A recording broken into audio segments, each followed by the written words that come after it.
If you had told Michael and Elena Rossi a year ago that they would become the de facto leaders of a quiet rebellion, they would have laughed, their voices echoing in the empty, sun-drenched rooms of what was then just their dream home they'd bought for 122 Willow Creek Drive as a sanctuary.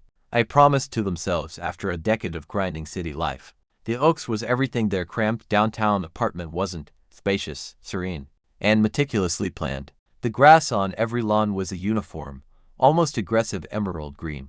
The fences were all the same tasteful, non-committal shade of eggshell white. The roses, by covenant, were only permitted to bloom in shades of pink and white. It was a landscape of controlled beauty, a gilded cage where the bars were made of clauses and covenants.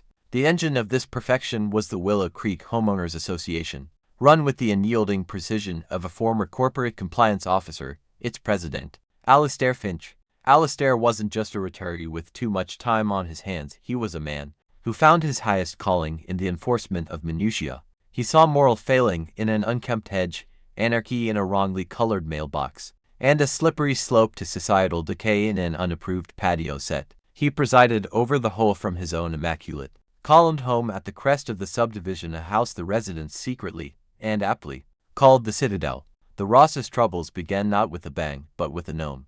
A cheerful, handcrafted garden gnome, a birthday gift from Elena's mother, who lived in a wonderfully chaotic cottage by the sea. He had a bright red pointy hat, a bushy white beard, and a fishing pole perpetually cast over a small, decorative pond. Elena placed him discreetly near a hosta plant, a little splash of whimsy against the conformity. The violation notice arrived 3 days later, printed on heavy, official HOA stationery. Exhibit A, Michael would later say, his voice tight with controlled anger in a packed meeting, holding up the letter. It states, Article 14, Section 3, prohibited exterior ornamentation. All lawn fixtures, statuary, and non-floral decorative elements must be pre-approved by the Architectural Review Committee. Item identified: 1-1 ceramic garden gnome. Violation fine, $50. Remove immediately. Elena, ever the diplomat, called the HOA office. She was told by a snippy secretary named Brenda that the gnome clashed with the community's established aesthetic. Fine. A little ridiculous, but fine. They were new. They played the game.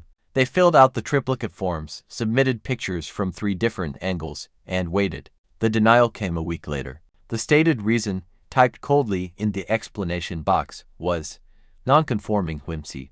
That was the first contradictory statement that truly grated on them. Whimsy? It was so subjective, so utterly unquantifiable. How do you argue against an accusation of being too cheerful? It was a word that meant nothing and everything, a shield for arbitrary power.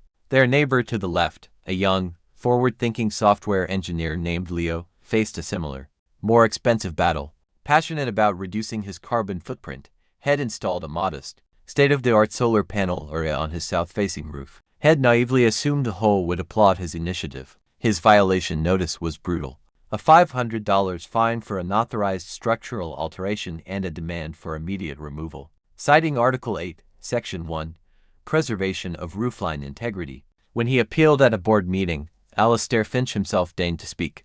Exhibit B, Leo would state, reading from his meticulously kept notes. Finch said, and I quote, "We encourage sustainability, Mr. Chen, but not at the cost of our community's visual harmony. These panels are an eyesore, a blight on the unified streetscape we all cherish. Encourage sustainability, but fine you for implementing it." The second, glaring contradiction. It was a policy designed to fail, a virtue signal with no practical application. The final, heartbreaking straw came from their neighbor to the right, Mrs. Gable, a gentle, elderly widow who had lived on Willow Creek Drive since the first foundations were poured. Her prized southern magnolia tree, a magnificent, sprawling giant, was planted the day her husband, Arthur, died 20 years ago. It was her living memorial. One afternoon, she found a notice tacked to its trunk. It was declared a phytosanitary risk by a landscaper hired by the HOA, claiming it was susceptible to a specific blight and its roots were threatening the water main. She was ordered to cut it down at her own expense. She refused, writing a trembling, heartfelt letter to the board. The HOA's response was to levy a $100 daily fine until compliance was met. When she went to the next meeting, her voice shaking with age and emotion, Alistair Finch was unmoved. Exhibit C, Mrs. Gable's shaky voice would later testify.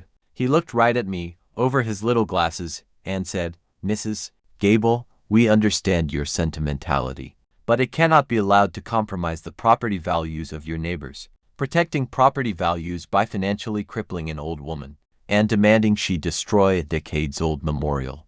The third and most cruel contradiction. It was no longer about rules, it was about cruelty. That night, standing in Mrs. Gable's cozy, floral-scented kitchen as she stared at the final notice, a single tear tracing a path through her wrinkles, something in Michael Rossi finally snapped. He wasn't a revolutionary by nature, he was a tax attorney. A man who lived and breathed the fine print. And he knew that rules, no matter how rigid, were built on a foundation of law. And that foundation could be excavated. "They're not just bullies," he said, his voice low and steady, his hand resting reassuringly on Mrs. Gable's shoulder. "They're bureaucrats. And bureaucrats always leave a paper trail." The rebellion of Willow Creek began not with a protest or a petition, but with a public records request. Michael, Elena, Leo, and a handful of other disgruntled homeowners, a nurse who had been fined for her non-regulation. Welcome Matt, a teacher whose children's chalk drawings were deemed vandalism, formed a group. They wryly named deed restrictors. Their first move, guided by Michael's expertise, was to formally request, under the state's HOA Act, every single document, the original bylaws, the covenants, conditions, and restrictions CC&RS, the meeting minutes for the last decade, the complete financial records, and all correspondence related to fines and violations. Alistair Finch's response was a masterpiece of obstruction. He sent a heavily redacted packet, with entire sections of meeting minutes blacked out and financial line items obscured. Accompanying it was a bill for copying, administrative, and retrieval fees that ran into the hundreds of dollars. His cover letter contained the fourth contradiction. While the board believes in transparency, certain proprietary HOA operations and deliberative processes are, of necessity, confidential. Transparency is paramount, but our secrets are our own. Michael knew this was their first real opening. The state's HOA Act was clear. All non-privileged records must be made available for inspection and copying at a reasonable cost, not to exceed the actual expense. He immediately filed a formal complaint with the state's Real Estate Commission, citing the HOA's failure to comply. It was the first official chink in the Citadel's armor. The pressure was beginning to build, but the real shock, the twist that turned their defensive struggle into an offensive campaign, came from Leo. While cross-referencing the heavily redacted financial statements, with the scant minutes they did have, his engineer's mind spotted an anomaly. "Look at this," he said, his face illuminated by the glow of 3 monitors in his garage-turned-command center. The rest of the deed restrictors huddled around.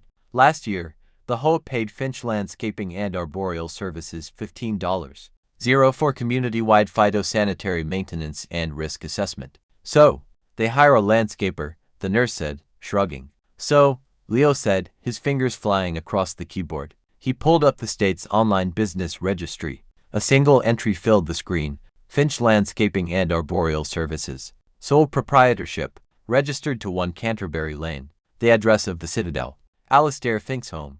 A stunned silence filled the garage, broken only by the hum of the servers. "Has paying himself," Michael whispered, the implications unfolding in his mind like a legal brief. "He hires his own company to inspect the community. He declares trees like Mrs. Gable's a risk, creates the problem, and then bills the HOA our HOA, funded by our dues to manage it. Has using the covenants as a weapon to generate business for himself."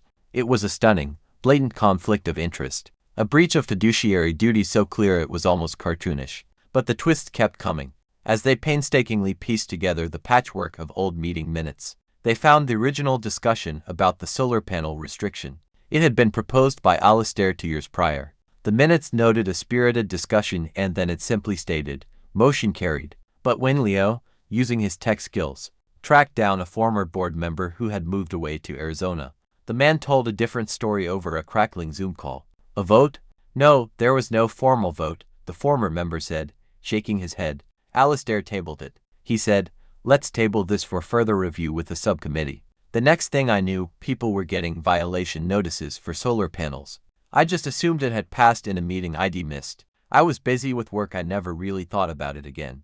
The fifth, and most damning, contradiction: Alistair Finch was not just enforcing the rules, he was inventing them, unilaterally. and gaslighting the entire community into believing they had always existed. The stage was set for the annual HOA meeting. It was usually a sparsely attended, dull affair followed by stale cookies and punch. This year, the community clubhouse was packed to the fire marshal's limits. Homeowners stood along the walls, their faces a mixture of anger and hopeful anticipation. Alistair Finch stood at the podium, his usual smugness replaced by a thin, tight-lipped tension. Brenda, the secretary, sat beside him, looking nervously at the crowd. He began with his usual spiel about standards, shared values, and protecting everyone's investment. The air was thick with hostility. Then Michael Rossi stood up. "Mr. Finch," Michael began, his voice calm but carrying to every corner of the silent room. "I have a few questions about the governing documents, specifically regarding their consistent and fair application." What followed was a masterclass in legal and strategic dismantling. Michael was no longer just a homeowner, he was a prosecutor presenting his case. He held up each violation notice, each contradictory statement, and contrasted them with the actual, recorded bylaws and the unassailable text of state law. He held up the gnome notice. Article 14, Section 3, Subsection D, Michael read aloud. "Exempt from review are any decorative elements under 18 inches in height. Our gnome, as documented in the photos we submitted, is 17.5 inches tall. You have been fining us, and likely others, for violating a rule that explicitly does not apply. You are enforcing a non-existent standard." A murmur rippled through the crowd. He then turned to Leo's case. "The solar panels. The rule you cited, Mr. Finch, appears nowhere in the recorded CC&RS provided to us by the county clerk. Furthermore, State Law 1245320, the Solar Rights Act, explicitly prohibits HOAs from banning the installation of solar panels. Your rule is not only unrecorded and unvoted upon, it is illegal.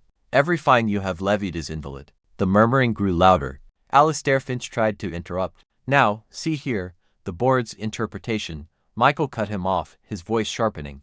"And not finished. Let's talk about Mrs. Gable's magnolia tree." He turned his gaze to the sweet old lady, who sat up straight, her chin held high. "The phytosanitary report was generated by Finch Landscaping, a company you own. You created the problem, you diagnosed it, and you stood to profit from its solution. That is a clear, unambiguous, and actionable conflict of interest under the State HOA Act. Section 4B, defining breach of fiduciary duty. You have been using our money, our HOA dues, to pay yourself to terrorize your neighbors." The room was in an uproar. Alistair was pale, sputtering, his carefully constructed world collapsing around him. Then, Michael delivered the killing blow. He held up a single, powerful sheet of paper. "And finally, this is a petition signed by over 60% of the homeowners in Willow Creek. Under Bylaw Article 2, Section 9, this forces an immediate emergency vote for the removal of the entire sitting board due to gross negligence, breach of fiduciary duty, and failure to uphold the governing documents." The roar was deafening. The vote was called, not by Alistair, but by a retired judge who lived 3 doors down. It was a thunderous, unanimous, roaring wave of aye. The nays from Alistair and Brenda were lost in the tide. The old board was dissolved on the spot. A new interim board was formed by acclamation, with Michael as president, Elena as secretary, and Leo as treasurer. The next few months were a whirlwind of restorative justice. The first act of the new board was to dismiss all pending fines based on unrecorded, contradictory, or illegally applied rules. They formally apologized to Mrs. Gable in a public ceremony and used HOA funds now transparently managed to install a beautiful, engraved bronze plaque at the base of her magnolia tree that read, "In loving memory of Arthur Gable, a life that shaded us all." Leo's solar panels stayed. He soon helped draft new, encouraging guidelines for sustainable home improvements. Garden gnomes, flamingos, and even a tastefully painted purple mailbox began to appear up and down Willow Creek Drive. A vibrant, beautiful rebellion of personal expression. They didn't abolish the HOA.